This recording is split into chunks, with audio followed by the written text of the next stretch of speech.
Hey Sparklers, how are we doing? If you're new around here and you don't know me, I am Empress Sparkle. I am a paranormal investigator. I'm very much into the spiritual side of the paranormal, and that's going to be important today, actually, for this podcast, because I'm bringing you something today very different, and I'm really, really excited. Brenda, would you mind introducing yourself, please? Well, my name is Brenda Gansky, and I'm the creator and host of the podcast called Horrifying History. I like to describe our podcast as a place where fact, history, and the supernatural collide. In each show, we discuss a spooky topic or a historical true crime, and we tell our listeners the history, lore, and facts behind the subject. This allows our audience, or you, to decide where they think the truth lies. I love that. I love these sort of podcasts. I hold my hands up. I've been over and had a listen to a couple of them. They are brilliant, by the way, guys. So do go check them out. Are you on YouTube as well? Because I listened on Spotify, just because I know some of my girls prefer YouTube. Are you on YouTube as well? I am everywhere you can get podcasts, and I'm also have a YouTube channel of the same name, Horrifying History. Brilliant. I will link that down below, guys. I'll find it and I'll link it down below as well as the Spotify one. Um, I'm excited for this because this is going to be so different. Because one of the things that you guys won't know about me is I absolutely adore vampires, which sounds really weird. As a clairvoyant, I know now you're sitting there going, Empress believes in vampires, but it's the history of them that I love. Mhm. And also, as well as that, is how they're actually real is very, very different. So, Brenda, would you mind explaining to us sort of your view on vampires, if you don't mind? My overall view of it is I started really like following vampires or whatever like that, TV shows, whatever, when I was about 3 years old. I remember that I could hear mom and dad downstairs watching TV. So I'd sneak down the stairs and I hid because I threw coats on the banister and I'd peek behind and they were watching Dark Shadows. Uh, and that is where I kind of got my hook into vampires. I also, it made me as a child, and it's still a habit today. And it's funny, my brother and sister are the same. You can't sleep with the blankets like lower than here. You got to cover the neck. And if the neck isn't covered, you can't fall asleep. So, and Yeah. so, but I was very interested in not just the vampire, because when you're little, you look at the magic and the, the that sort of thing with it. But when you get, as I got older, I'm like, but how did that legend start? There has to be a reason. And that's why I kind of got started getting into it and looking into where they started from. And it's actually quite a history. Yeah, because this is a thing that people don't realize, and a lot of people don't. And I will add in pictures for you guys to be able to take note of this. This is a long history of vampires. This isn't a recent thing. This isn't 1950s Dracula and stuff like that, just made up on the spot. People don't realize that people used to actually put stake bodies when they put them Yes. in the grave. They used to put cages around their graves and stuff like that. Mhm. So, would you mind sort of telling us a bit of the history on it, if you don't mind, lovely? Well, I'm going to start with if you actually do the research, you're going to find there's many, many different descriptions of vampires. And honestly, as much as there is legends about them, there's different descriptions. Did the descriptions change for location? So most of them have in common one thing. They drink human blood and they drain the victim using large fangs. That's it. That's pretty much the only thing that is the same. Now, they may kill the victim or turn them into a creature of the night, but even with this reputation, right, people can't get enough of them. They're all over popular fiction and TV shows and movies. So where the thing is, experts agree there are clear foundations for the vampire myth in the ancient world, but they can't prove exactly when it first rose up. In the paranormal world, they suggest that vampires were born out of sorcery in ancient Egypt, or they came from a demon summoned into our world by somebody else. Now, with that said, there's no, like I said, no features, characteristics that are the same through different cultures. Now, in some cultures, a vampire can transform into a bat or wolf. Some can't. Some are said not to cast a reflection, while other stories say they can. But what experts agree on is the fact that writers have taken a lot of liberties with folklore to make these creatures what they want to fit their stories. But there is some characteristics that are fairly similar. For example, other than the blood, the one thing that's consistent is a vampire is undead and somehow revived. Hmm. I think this is what I love because I remember researching into this. And obviously before 1800s, we didn't know what a pulse was. So Right. people could have gone into a coma and just revived. Whereas for us back then, we would have been like, how's this person come back to life? They were dead. What's going on here? You know, around the 1800s, we started to get the bell because people are realizing actually people ain't dead. So we started to get the bell that would ring to let us know and stuff like that. So I love this because also there's a link. Possibly they think to rabies as well, don't they? There's a Mhm. link somehow to rabies that they think with the violent attacks and stuff like that, the extra human strength and stuff. Right. So for me, this is the history is so fascinating because the laws, and as you say, there's so many different myths around it. Like someone said to me the other day, we were discussing it the other day about the reflection, funny enough. Hmm. Um, and my daughter said to me the other day, Mum, why do you think that we're watching Buffy the Vampire Slayer? Love. Um, Hmm. and she said to me, why can't vampires see their reflection? I says, well, they can in nowadays mirrors. And she looked at me really confused. She was like, what? And I went, well, old mirrors were made by silver Hmm. nitrate. I says, that is why they couldn't see their reflection. And she looked at me and goes, does that mean vampires are real? And I was like, not sure. I can't say yes, I can't say no. Right. So I've got to ask where you stand on that with the vampires being real and stuff like that. I think I need to ask where you stand. Well, to go back on what you said about like the rabies, absolutely, and I'll get that into that a little later. But there also was a problem that people were buried alive, and that's because it's before the time of Enlightenment. There was no autopsies. They didn't know how the body worked, and a lot of times people would die in the winter, and if somebody else would get sick, say it was tuberculosis, and oh well, they now are infected by the other person that was before, and they dig them up and they would look like nothing's happened to the body. Well, yeah, because it's winter, but they didn't know that, right? So that's Exactly. so that's why a lot of things I find a lot of things just across the board.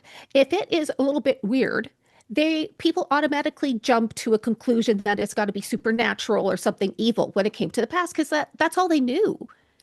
So can't blame them, but in a way you can because in some places they went a little crazy, like with witch trials, for example. We won't So discuss witch trials as a witch myself. It's a bit. you know what I'm saying? Like they went, people don't know, so you just point fingers. But the thing about the characteristics of a vampire, they have been documented far back as ancient Greece. So in these myths, a vampire is an undead creature that becomes more and more powerful the longer it's allowed to feed. And this belief was widespread through Greece, specifically in rural regions, to up to the mid 20th century. And in those locations, there's people that still believe in them today. So Yeah. it's not, and it's not, so it's not a situation that it's just an old tale. This is still believed in a lot of different places. This is one of the things that I think people don't realize. Vampires are still very much in the system. Now, personally, my belief of vampires, they don't suck blood, they suck energy. Yeah. That is what a vampire is. And I think this is one of the things that, for me personally, I struggle with this conversation because, in some sense, because a lot of people don't. Sorry, I'm amazed at your knowledge on the history. A lot of people don't realize that they were classed as a daemon in ancient Greece. A lot of people don't know that. So I'm like, oh, this is awesome. And this is one of the things that a lot of people don't realize as well. We see it now today still, in some sense. When we're going out paranormal investigating, people don't think about sonic sounds, so sounds which are lower than our ears, or sounds that are higher than our ears that can actually cause extra vibration Mhm. and stuff like that. People don't think about that. So they do jump to a supernatural um message. in some sense. It must Right. be supernatural. And this is one thing that for me personally does frustrate me because I'm like, well, is it supernatural? Is it not? I don't think so. And we still actually see it in the Western world. Keanu Reeves is a great example of this. Mhm. The way he's been accused of being a vampire, because one, he doesn't seem to age, I will admit that. Um, that's just called a good plastic surgeon, guys. He's got the money for it. Yep. And two, there's that image of someone from the 1800s that is the double of him. Now, we could go down another route of what's called double gangers. So we Hmm. could go down another route there. But I think that for, oh God, we could go down another route, and I've just caused myself to go down there. So I completely understand what you're saying there about jumping to the supernatural, because that is what they did. And Right. even though ancient Greece were some of the, actually, I'm going to correct that, were the smartest people you could meet, Right. they still believed in vampires. Well, they thought experts think that the lore actually came from its neighboring Slavic countries, and even today, the vampire legends are commonly featured in their folklore. Yeah, very much so. Very, very much so. I love that, sweet. I have to admit, I'm a bit amazed by the fact that you knew that. But again, you've said something actually really big there.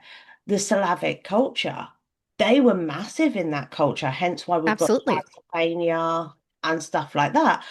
But they were also just as big in the Japanese culture. Even today, they're still as big in the Japanese culture. Oh, definitely. So Now, here's the thing about the Greek vampires and the Slavic vampires. They share a lot of similarities, but there actually is a couple big differences. For example, a Greek vampire does not actually drink blood. It feasts on the flesh and livers of the victim, like a modern day zombie. And I'm just going to make it a little bit more confusing for you. The Slavic word for vampire is said to be the root of many different terms that have been used for vampire figures throughout Eastern Europe and the Balkans. The word itself actually means werewolf, but it evolved to represent vampires in Slavic countries. So are you confused yet? no, this is more intriguing me. I'm going to hold my hands up. This is more, it's intriguing me because obviously, with you saying that, lichens or werewolves, whichever one you want to call them, um, and vampires are each other's worst enemies. So their name comes from their enemy. Exactly. Oh. You're going to be tonight, you're going to be up at 2 a.m. and you're going to be like, hmm, that name. I will be. You've got to know me too well already. I will be because I'll be like, how? Because this is a bit like I don't believe in demons, but I believe in daemon. Mhm. People are really shocked when I try to explain that I believe in daemon and not demons. They're like, but demons are daemon, and I'm like, no, they're two different things. Because Right. see, a vampire in ancient Greece would be a daemon, Mhm. which is very different from the vampires we know now, which is classed as a demon. So I am like, I'm sort of smiling because it's showing the difference in between my knowledge on the myths, etc., to this, and how, in a way, the ancient Greek one as well is very close to the rabies, is Yep. what someone would do if they've got rabies. So it's sort of like I've got about a million. This is a problem with ADD because I've got about a million things going through my head now, and I'm like, where do I go next with this? Um, I think I'm going to ask you to explain a little bit further, if you don't mind, into the sort of background of vampires and all that, if you don't mind, lovely. Well, the thing is, when you look at all the myths, the way to turn into a vampire is also not consistent. But today they think it the common way is to be bitten by a vampire, correct? Yeah, and share its blood. Yeah. Correct. In ancient Greece, there was multiple ways to turn into a vampire. Now, most often, anyone who's excommunicated from the church or did sacrilegious behaviors would be a vampire. Those buried on unconsecrated ground, same thing. And that was a problem with World War II, because in World War II, Greece suffered a widespread famine, which about 300 people or 300,000 people starved to death. And with this, cemeteries became filled really quick. And some people were forced to bury their loved ones in mass graves or not on consecrated ground. This actually caused them massive distress because Greece feared that their relatives and loved ones are going to turn into vampires and they couldn't control it. So to counteract that, many in that time, and again, this is considered a bit more of a modern time, they actually would decapitate their loved ones and then bury them to prevent any sort of transformation. And this is again during World War II. But that wasn't the only way that you could turn if you were a Greek. So in some regions, they said if you ate meat from a sheep that was wounded either by a wolf or a werewolf, you would turn. Like you can't even go and have some lamb. It's interesting. Do you know, this is fascinating for me because one of the things that ancient Greek also believed, so this is why find that fascinating about the consecrated ground, is if you don't do the burial rites properly, your spirit or even end up stuck here. So I'm a bit like listening to that and I'm like, that even goes for spirits. So were they classing, even though the myth that I personally have found on that, were they classing these as vampires stuck here because of, oh, you've got my brain ticking. Well, I'm about to make it worse. So, no matter how in Greece vampires were turned into vampires, they were very, very fearful of them. And again, that's because they were something of the unknown. And they were actually thought to bring great destruction and disease epidemics. The vampires were thought to roam villages, knock on doors, and calling out the names of those inside the house, asking them to come outside. If no one answered the knock, the vampire would go on to the neighbors. But if you did, the vampire would cause you to die in the next couple days. And you too would become a vampire. Now, that's why in some Greek villages today, the residents of homes will not answer the door at the first knock. Oh, see, now this is interesting again because in ancient Greece, they would hang Hecate Mhm. at their door to stop any unwanted knocks. And they would bring in Zeus and Athena for boundaries to stop it, especially in Athens. So Yep. this is interesting because we are taught that we have to answer the door by the third knock. Hmm. In by the way, I'm Hellenic pagan, so I actually worship the Greek gods.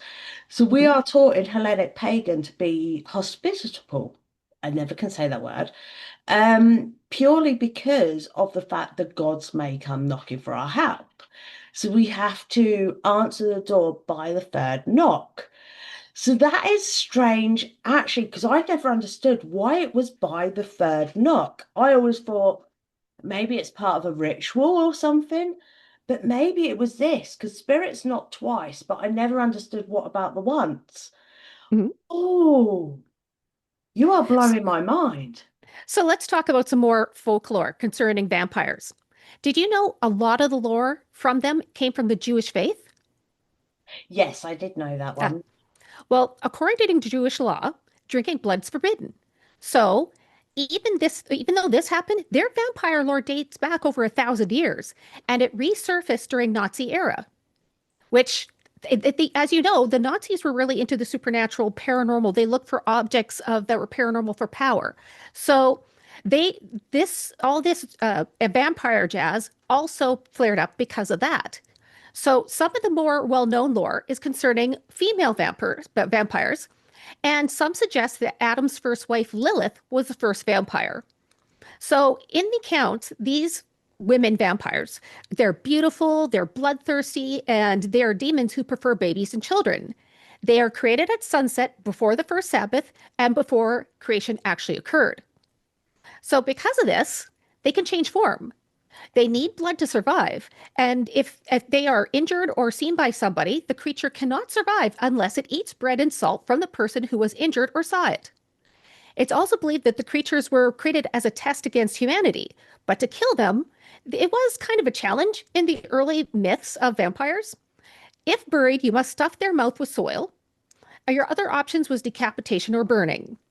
Then in later mythology, these creatures could be killed the same ways as other vampires: silver bullets, wooden stakes, holy water, and weapons blessed by the church. But originally, you just had to plug their mouth with dirt.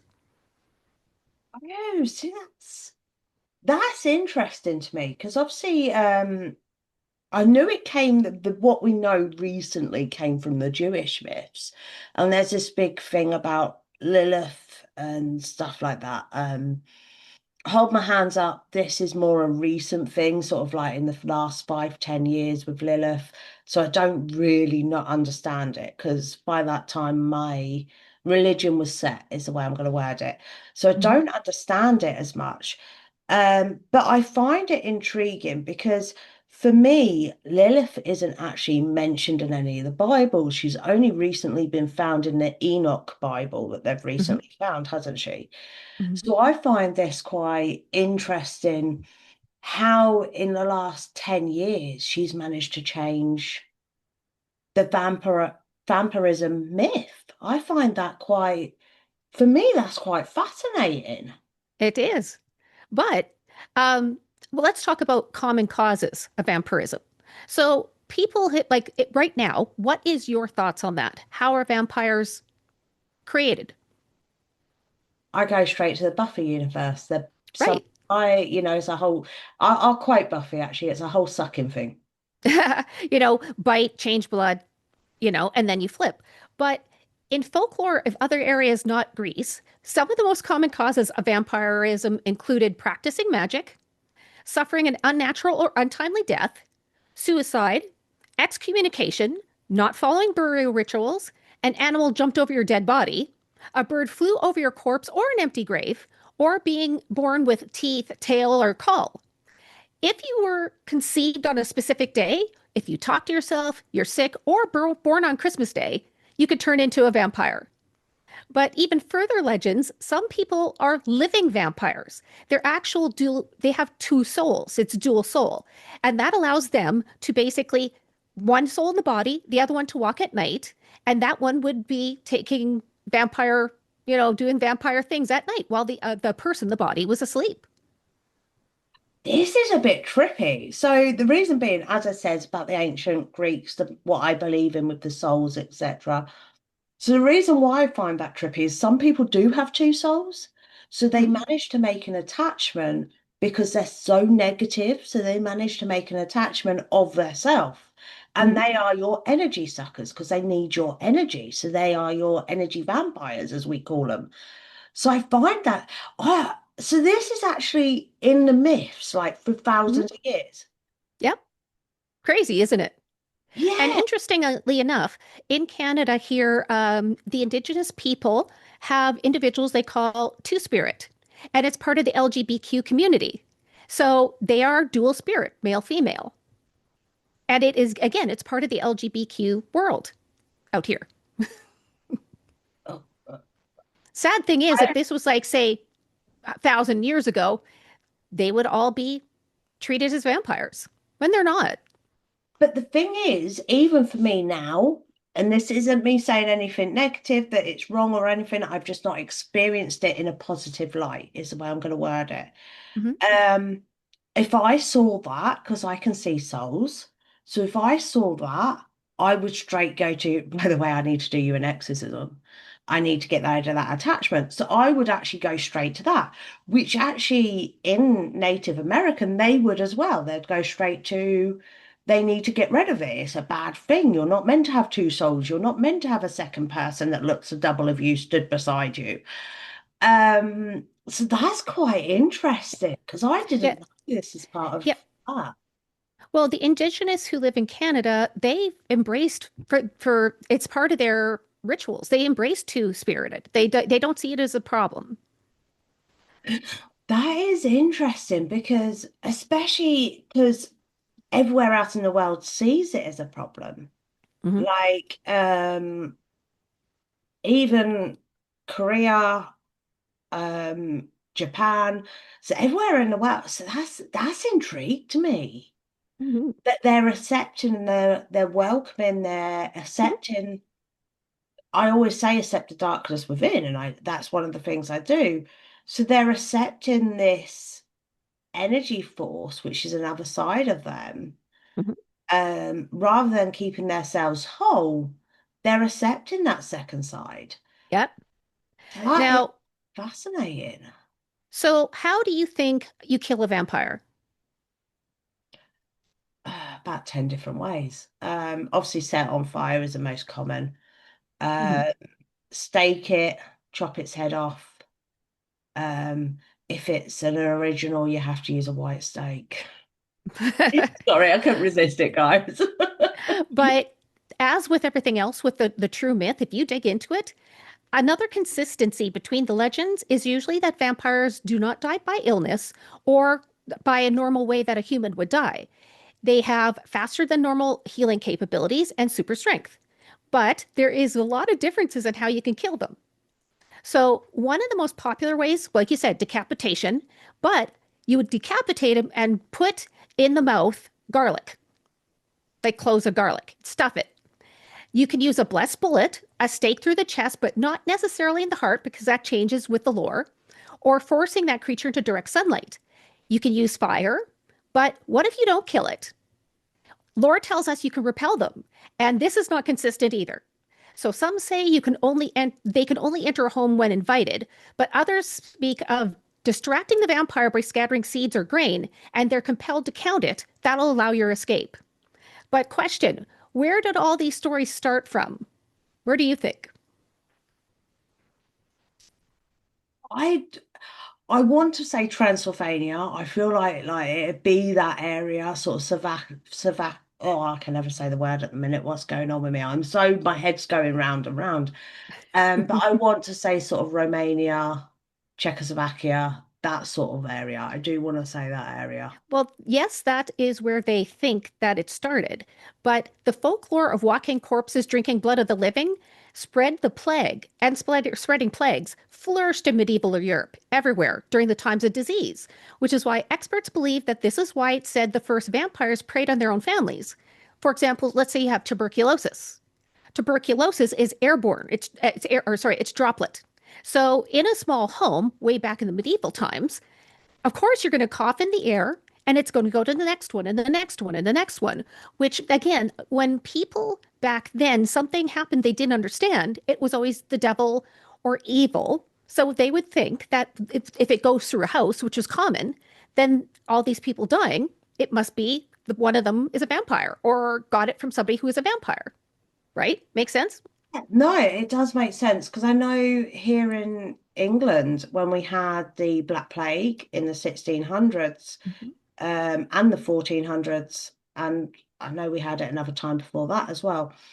When we have it, there's actually books, a lot of books on how it's because of the poor people were not going to church enough. It's because the poor people weren't doing this enough. So, because the poor people mainly got it, because obviously the poor people didn't bath as much as what the rich people did. They didn't have as much space in their homes as what the rich people did.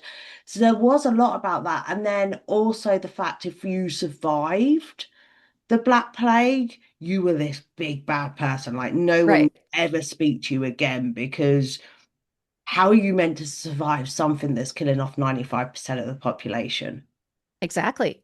Like research from the 20th and 21st century show that characteristics associated with vampirism can be traced back to certain diseases like tuberculosis. So, dying from tuberculosis is horrible. It's a bad way to go. Those who were affected lose weight, they cough up blood, their skin would turn ashen, and they would die slowly. And it looked like somebody was stealing their life from them, right? People started to believe those who died from tuberculosis were rising from the dead and preying on their family members, like I said. So, to prevent that from happening, people started digging up the dead and performing various rituals, which included burning the dead person's internal organs. I don't know how that would help, but that's what they went with. And there's one really famous example, and it occurred in the Brown family from New England in the United States in March of 1892. So locals dug up the corpses of Mary Brown and her daughters, 20-year-old Mary the second, and 19-year-old Mercy Lena. All the women were ill. They all wasted away and then they died. So the doctors believed they died of tuberculosis, but the locals saw it completely different. Mary's husband George was part of that group. So after his wife and daughters died, his son Edwin fell ill. So out of desperation, George gave the townfolk permission to dig up the bodies of his wife and daughters. Now, I want to point out the time. It was March, and that was in the United States. It's winter time. Remember, I was saying earlier that, yeah. So they dug these guys up. The bodies of Mary and her daughter Mary had decomposed, but Mercy, on the other hand, looked a little bit too preserved. They didn't think about this whole winter thing, freezing the body. They thought that her hair and nails grew, and therefore Mercy was a vampire. Do you know why it looks like hair and nails grow? Because the skin's shrinking, I believe. Exactly. But they didn't know that because they didn't know the internal body structure. They didn't do any sort of autopsy. They had no idea. She looked pretty fresh, so she must have been the vampire. So the village doctor tried to explain that the cold weather they were currently having preserved the body, and her hair and nails looked the way they did because the body dehydrated. But the townspeople, you couldn't convince them different. So they removed Mercy's heart out of her corpse and burnt it. Then they fed the ashes to Edwin because that was a cure for possible theoretical vampire attacks. It did nothing, and he died a couple months later. So it didn't work out. But one of the earliest cases of New England vampirism actually was a lady named Rachel Harris. So Rachel was the first wife of Captain Isaac Burton, who died of tuberculosis in 1790 in the town of Manchester. The people who knew her saw her as healthy and beautiful, but as soon as she got married, her health started to decline.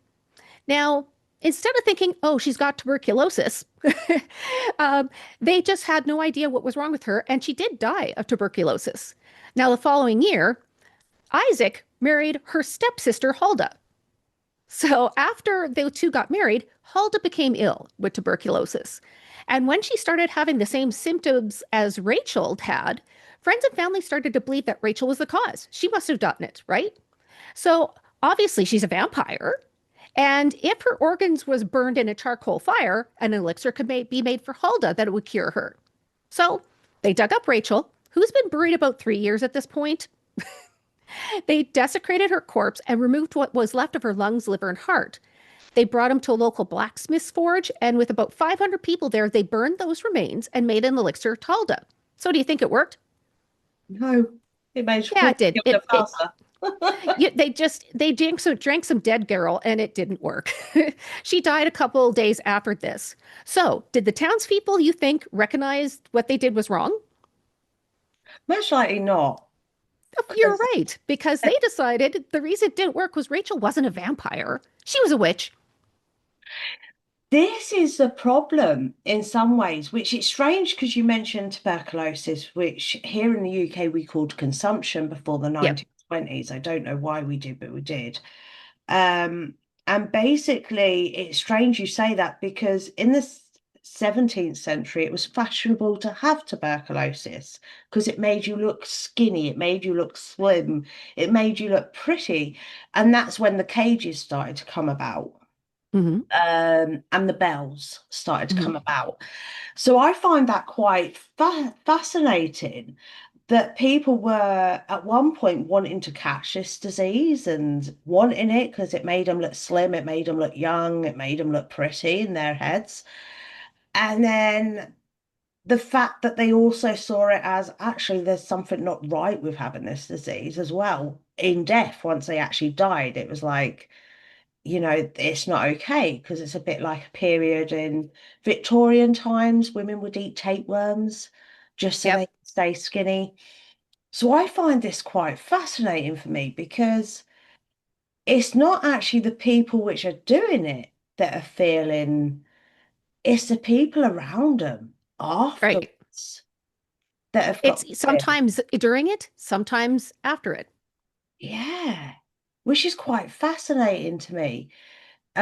Purely because of the fact of, I think our example it for you guys now is the way that I personally could example it for you guys to understand is when you're on a ghost hunt, right, and you hear that knock and you get your Yvette Fieldings going, oh, rather than people stay calm, which I know you guys have seen it, me and Stacey, we stay really calm. Rather than people stay calm, that actually then passes fear on to other people. Right. So that's quite fascinating. And I don't mean this rudely, it fascinates me the way the church is always at the center, more or less. Oh, oh yes. A lot of times they are. Yeah. But so we already talked about tuberculosis, right? Being a possible, because again, just the simple symptoms, a person wasting away, coughing up blood, that right there started rumors. But as you mentioned before, rabies was another one. So rabies without any treatment is deadly, and it's transmitted via the bite of an infected person or animal. It's in the saliva. Experts have been able to track vampire epidemics at the same time and location as a rabies epidemic. Now, there is similar between the two types of epidemics. So, vampires are described as mostly male, and rabies affects men 7 times more than a female. Individuals with rabies become very aggressive and will either bite or attempt to bite other people. And, well, lore tells us when a vampire bites you, you could turn into one, which is exactly how rabies is spread. Rabies also causes people to be adverse to strong or surprising stimuli, which includes garlic, light, and mirrors. One way that rabies used to be tested for was to have a person look into a mirror, and if they could see the sight of their own image, then they didn't have rabies. Now, that aligns with the ideology of vampires and mirrors. They're being repelled by garlic and them not being able to be in a direct light. Yeah, and it'll explain why their name comes from werewolf. Because if you're bit by a wolf and then or a fox or whatever, Or dog. yeah, and then all of a sudden you're going mad, you're running. By the way, guys, rabies is an awful disease. Like Horrible, horrible, literally, horrible. it's awful. Yeah, I've seen videos of people with rabies and they're literally on all fours running around like an animal, a wild Mhm. animal trying to bite and attack everything. So actually that makes a lot of sense. Oh, I got some more for you. Those with rabies have difficulty sleeping and are prone to be awake at night. The disease actually makes them sexually aroused due to the virus affecting the limbic system, which controls emotions and behavior. These align with vampires being shown as a sexual being that roams the night. Vampires are often shown turning into animals. Now, animals with rabies act the same as a human with rabies. So it's not a much of a leap to say that a person saw an animal acting the same way as a person who was suffering from rabies, and they would think that person transformed into, say, a wolf Yeah. or a fox or something like that. Now, the biggest thing about rabies is that when somebody dies with it, their blood remains liquid for some time. And as the tissue breaks down, the body swells as gases are produced, and this can force blood out of the mouth. So, because of these vampire concerns historically, bodies were dug up to check to make sure that they weren't a vampire, and seeing oozing blood, that maybe would make them believe that the deceased was a vampire. Yeah, see, that makes so much sense to me. Hmm. Because I hold my hands up, everyone always goes, oh, rabies, it makes more sense to zombies. And I'm like, no, it links with vampires and werewolves more if you actually look at it. So I love what you've said there because for me, it shows how something, this is why when I go in to deal with people with attachments, possessions, I don't usually like using that word, but that's the word everyone knows. I have to check on someone's mental health. I have to check on their health. I have to check on if they've been abroad because malaria can give symptoms as well of mental health issues. Hmm. So I love what you're saying there because it's sort of showing how our brain can just see something because we can't see it. So, because we can't see rabies on the inside, but Hmm. we can see the blood coming out the mouth. So, to Hmm. us, it's, oh, well, that must have got up and got out and gone and drunk someone's blood somewhere, So, and that's where our mind goes. It's crazy, really, isn't it? It's, so before the Age of Enlightenment, it basically you couldn't do an autopsy. People didn't know what was going on in the body because it was a sacrilege to do that sort of thing. If your body wasn't whole, that meant you couldn't go to heaven. So that's why they had no idea, and everything had to be a werewolf or a vampire or a witch. They're just easy scapegoats. And they also didn't know what happens to a body normally as part of decomposition. So after the person dies, gums recede and the cuticle pulls back as the body dehydrates. And that's where they think the lore of growing fangs, growing fingernails, and hair comes from. Also, many people would be buried face down. So when they would see a corpse with alleged hair and fingernails that had grown, that meant the person was a vampire. But if they're buried upside down, vampires, it is said that that will prevent them from digging their way out of their grave. What added to this was historically many people were buried alive, like you said, the bells, Yes. because they didn't have the thing like a stethoscope to see if they're alive or dead, right? And that experts think that some of these notions came out of accidentally burying people alive, and the people were crawling out of their graves. See, I can understand that one, and I really can because we've got a couple of real famous cases here in England, let alone Scotland, Wales, and Ireland, and Northern Ireland. We have some real famous cases of people digging their ways out of their own grave, and they Hmm. had to because they were alive and stuff. Um, but then they were then staked and Yep. reburied because everyone thought they were a vampire. Hmm. Um, and this is one of the things that I find fascinating because obviously before the 1800s here in the UK, you couldn't touch a digab or whatever it is, a dead body. We didn't know about the rotting of flesh, etc., because the 2 weeks that the body stayed in our home religiously, it didn't really rot. There was some stuff that we understood, like the gases, because obviously we had the king that exploded. Hmm. So there was some stuff that we understood because of little things like that.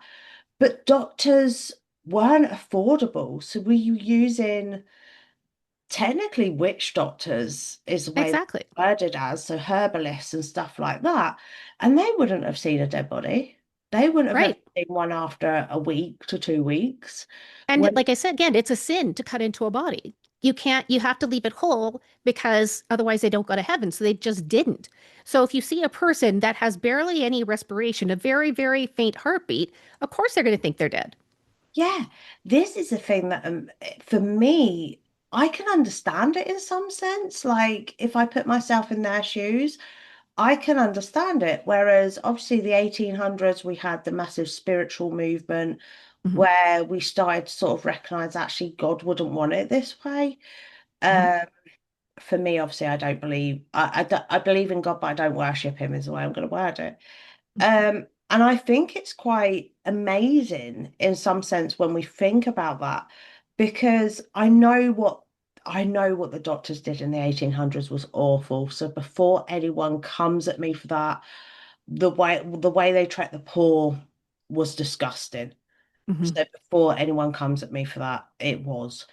But at the same time, we do have to sit here and recognize what they did. None of us would be, I wouldn't be 40 now, I'd be dead.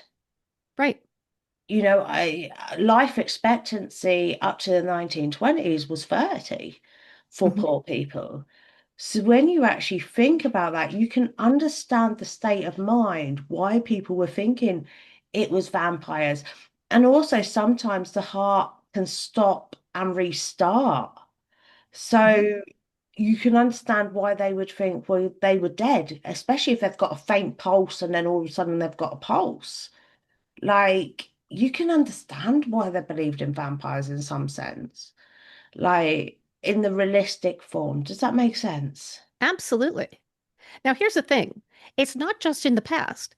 People believe in vampires today. They still believe in all those myths. And I found this one situation.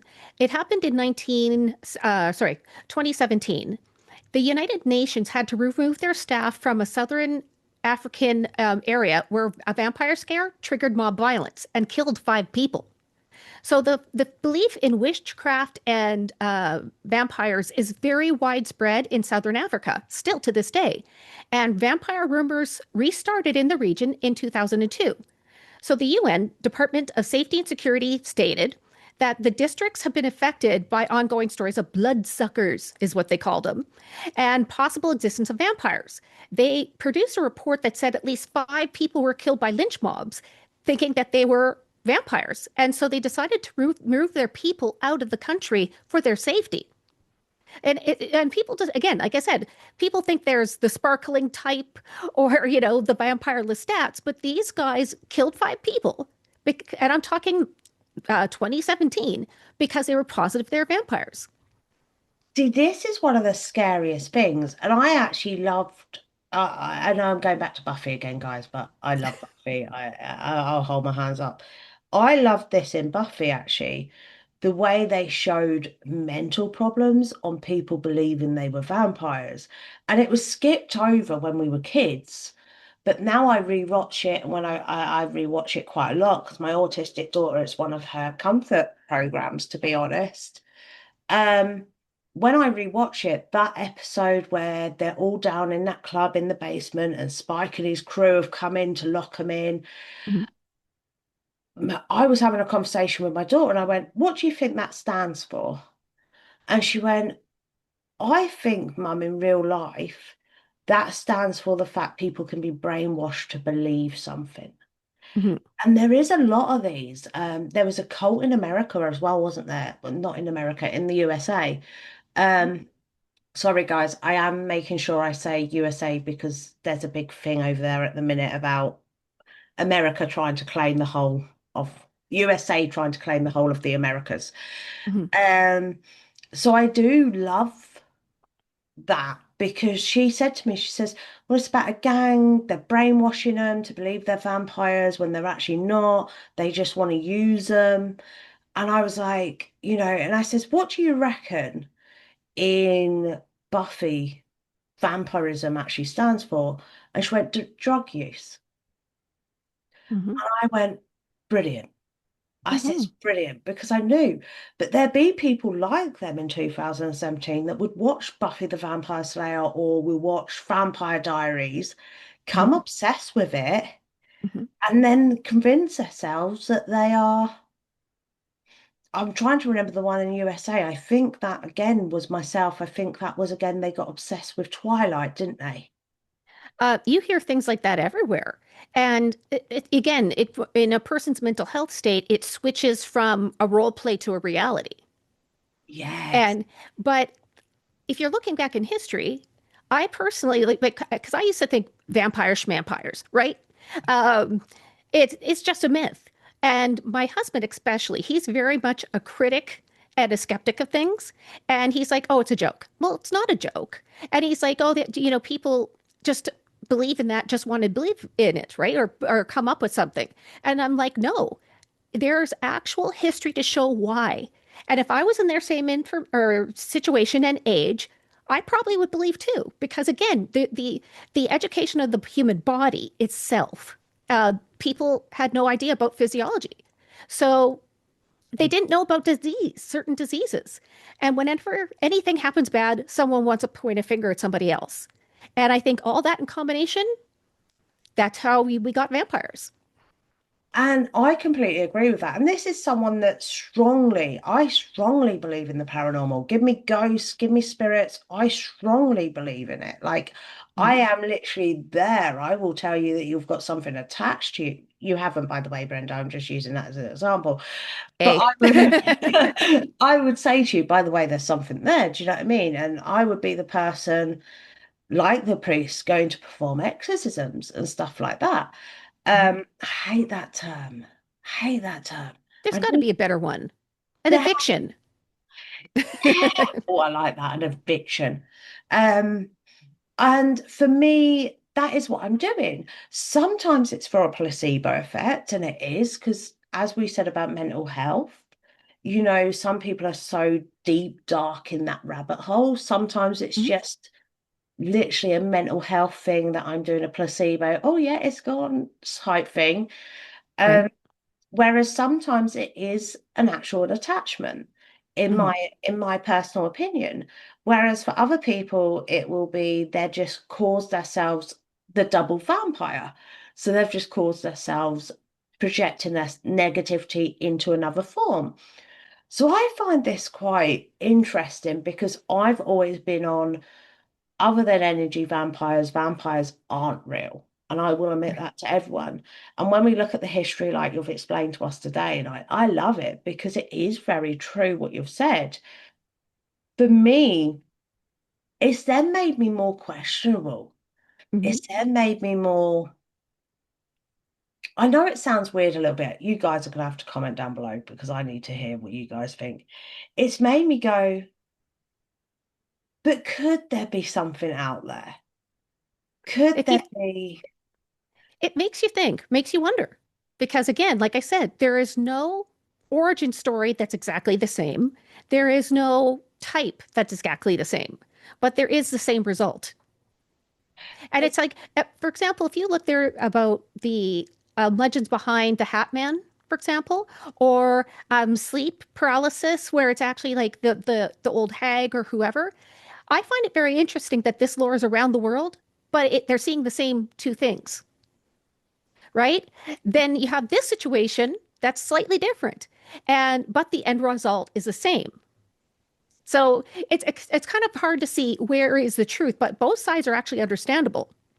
I think that's why with the paranormal as in ghosts, etc., I can believe in it because I have researched everywhere and I can literally match deities up to angels.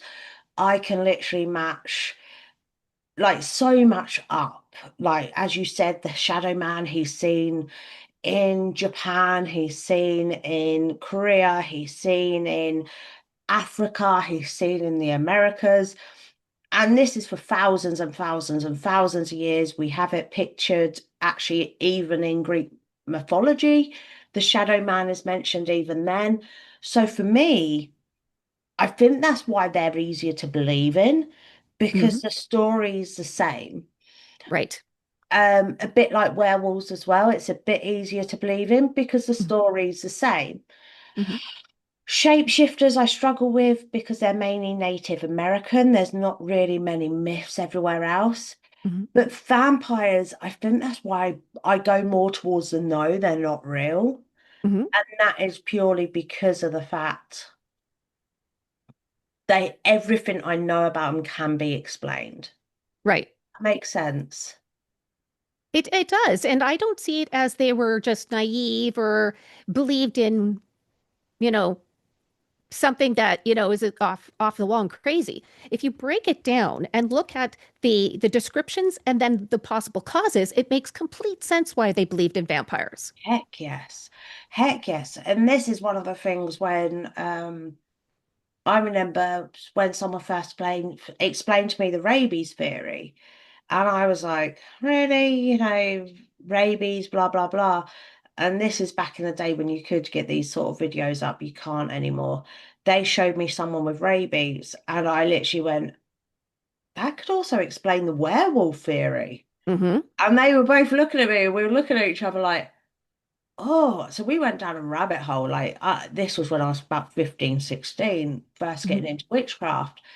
And we went down a dark, dark rabbit hole. Hmm. Like, very dark, as in what happens in Africa to these people. Like Yeah. it's um I'm trying to word it nicely without getting in any trouble with anyone. It can go very, very dark is the way I'm gonna word it to what Yeah. happens. Because even albinism, is it albinism? Even that's seen as a form of vampirism in some parts of Africa, isn't it? Yes. Well, people who have that situ or albino, I actually know it was a couple of years ago. There was a young girl who was albino. She was playing outside her on her front lawn, and her mom was a couple of feet away, and they kidnapped the guys came to kill or kidnapped the girl. While just grabbed her and took off in a vehicle, and she was found a couple days later and basically they think that she's a magical being and used it in potion work. Yes, because this is a thing. They think if you actually look into their myths about albino children, um, they're actually very similar to vampires. They can live a Right. long life. They always look youthful. They don't stand the sun. Yes, stuff like that. So this is where I find it quite fascinating how It's actually an ill, they have purple eyes. That's one of the places that purple eyes, vampires don't have Mhm. normal color eyes come from. So I find it quite fascinating myself. And when you look at all that, you can understand it. And I will Mhm. admit that to everyone, I can understand it. But at the same time, there's part of me now with my logical brain that goes, how can't you see that that's normal? Like some Right. animals are born with albinism, some animals get rabies, some animals get tuberculosis.